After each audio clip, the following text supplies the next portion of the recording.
სუფლებების საქართველოში ამ ანგარიშის შესახებ, რომელიც აღმასრულებელი საკანონმდებლო და სასამართლო ხელისუფლების ჩართულობით მომზადა გაეროში საქართველოს საგარეო საქმეთა მინისტრის მოადგილე მხატვრ თოთლაძე ვისაუბრა. დისკუსიაში 100 ქვეყნის წარმომადგენელი მონაწილეობს. მაკუნა აბულაძე გვერდება ჟენევიდან მეტი ინფორმაციით. სამსაათზე მეტია, რაც ჟენევაში გაერო შტაბ-ბინაში შეკრებილი 100 ქვეყნის წარმომადგენელი ქართულ დელეგაციასთან ერთად მსჯელობს, როგორია ადამიანის უფლებების მდგომარეობა საქართველოში. საკმაოდ ვრცელი იყო დელეგაციის ხელმძღვანელი სიტყვით გამოსვლისას, რომელმაც ისაუბრა, რამდენად მნიშვნელოვანია და პრიორიტეტული ჩვენი ქვეყნისთვის და მისი ხელისუფლებისთვის ამ ფუნდამენტური უფლების დაცვა. შესაბამისად, ქვეყნის განვითარების და პროგრესის არის ის რეფორმებიც, რომელსაც საქართველოს ხელისუფლება ატარებს და ფაქტები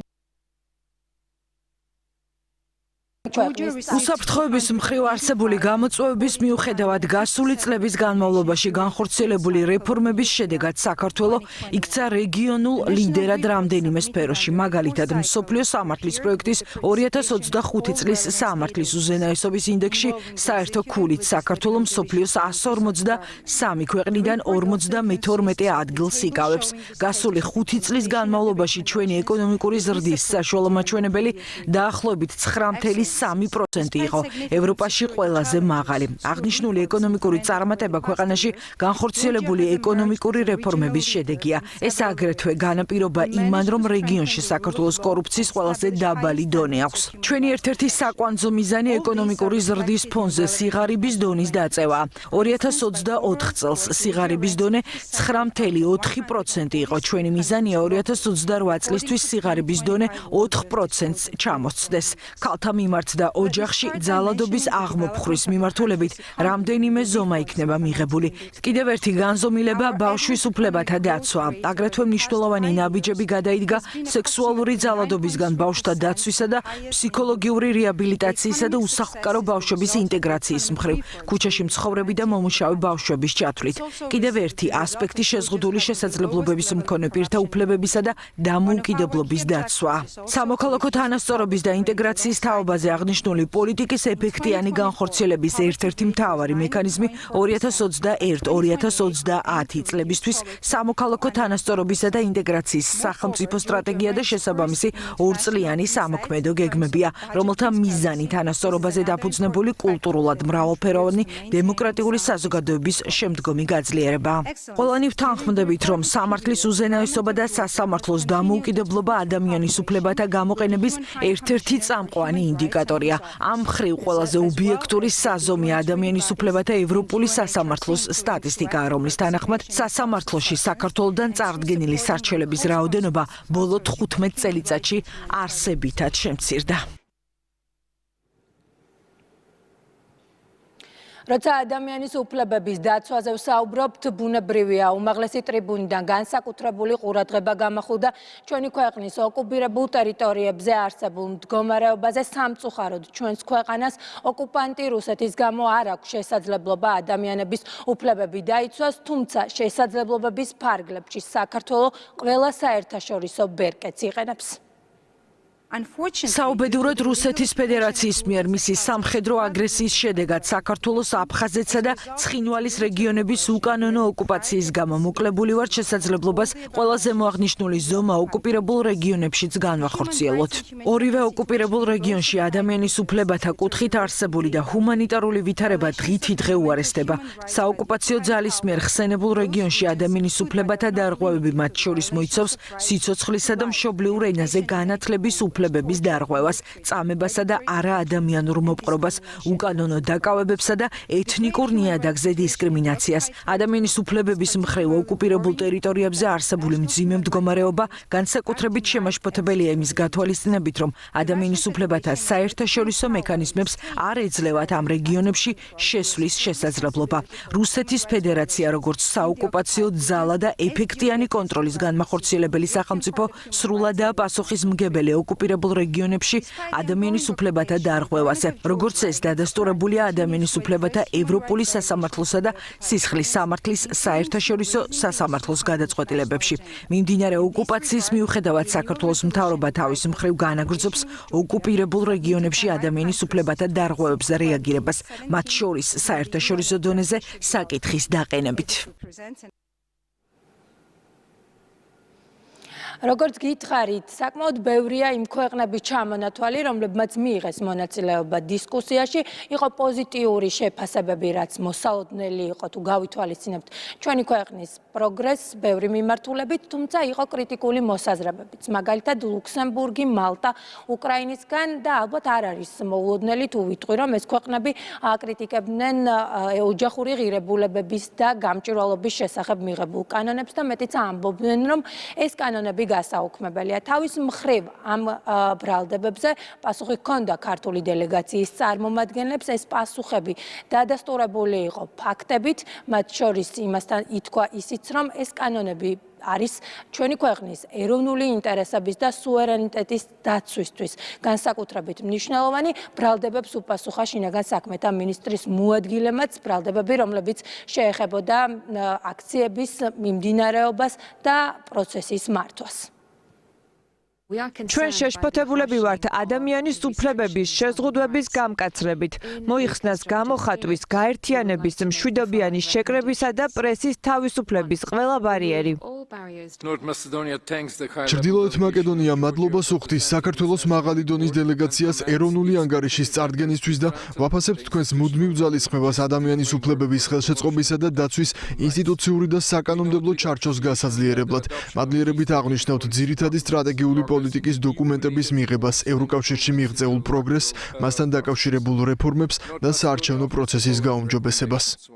ჩვენ მივესალმებით რეფორმების ინიციატივებს, ბავშვთა და შეზღუდული შესაძლებლობების მქონე პირთა უფლებების, ასევე შრომითი უფლებების შესახებ.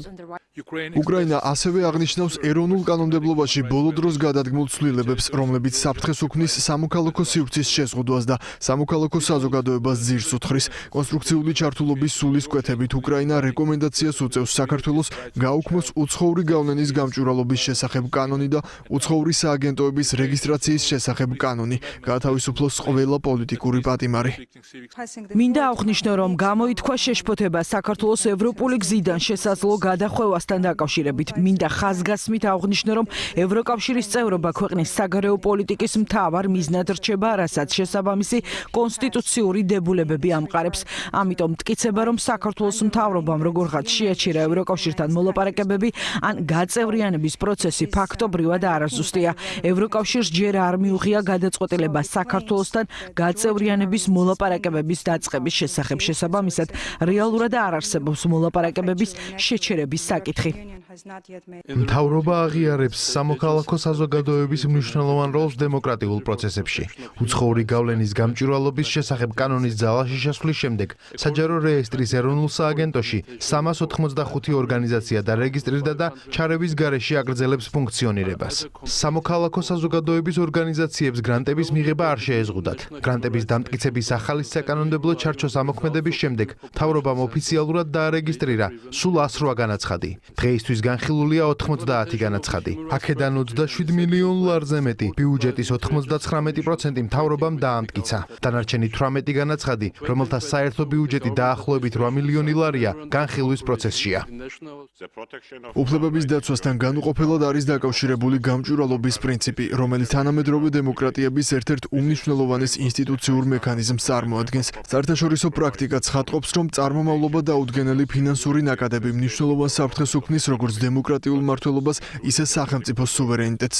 ამ კონტექსტში გამჭვირვალობის შესახებ კანონმდებლობის მიზანია ინფორმირებული მოქალაქე. რაც უფრო მაღალია გამჭვირვალობა, მით უფრო დაცულია ეროვნული სუვერენიტეტი.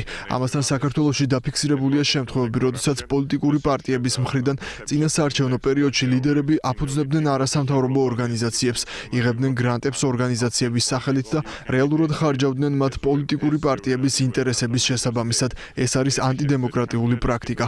გამჭვირვალობის კანონით საქართველოში გაიმარჯვა დემოკრატიამ და დამარცხდა პოლიტიკური ექსტრემიზმი.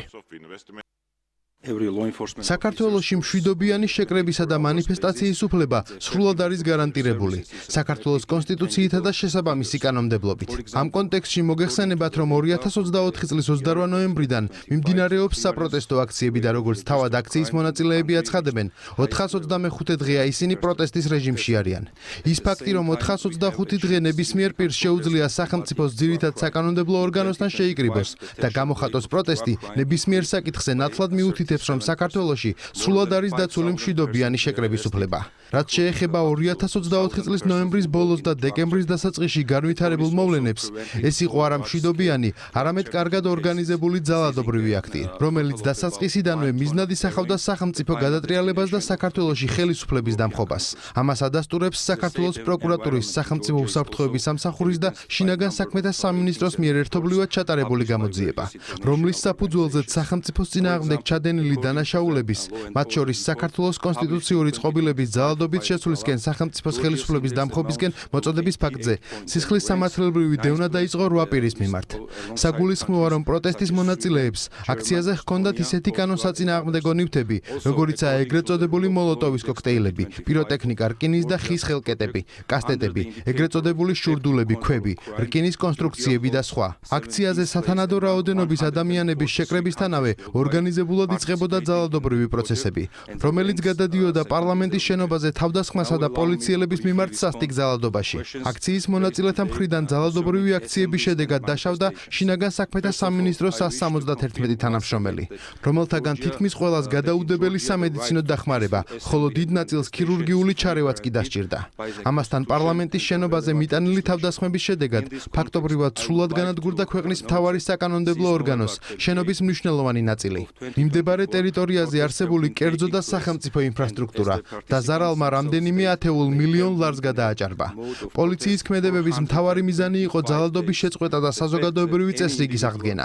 სწორედ ამიტომ შინაგან საქმეთა სამინისტროს შესაბამისმა დანაყოფებმა გამოიყენეს საერთაშორისო სტანდარტებით გათვალისწინებული პროპორციული ძალა და სპეციალური საშუალებები. საქართველოს მზად არის კონსტრუქციული დიალოგისთვის და ამ დიალოგში მოლოდინი აქვს, რომ დაინტერესებული მხარეც იხელმძღვანელებს რეალური სურათით და არა ცრუ აღქმებით თუ ინტერპრეტაციებით. მადლობა მაკუნა აბულაძე საუბრობდა ჟენევიდან.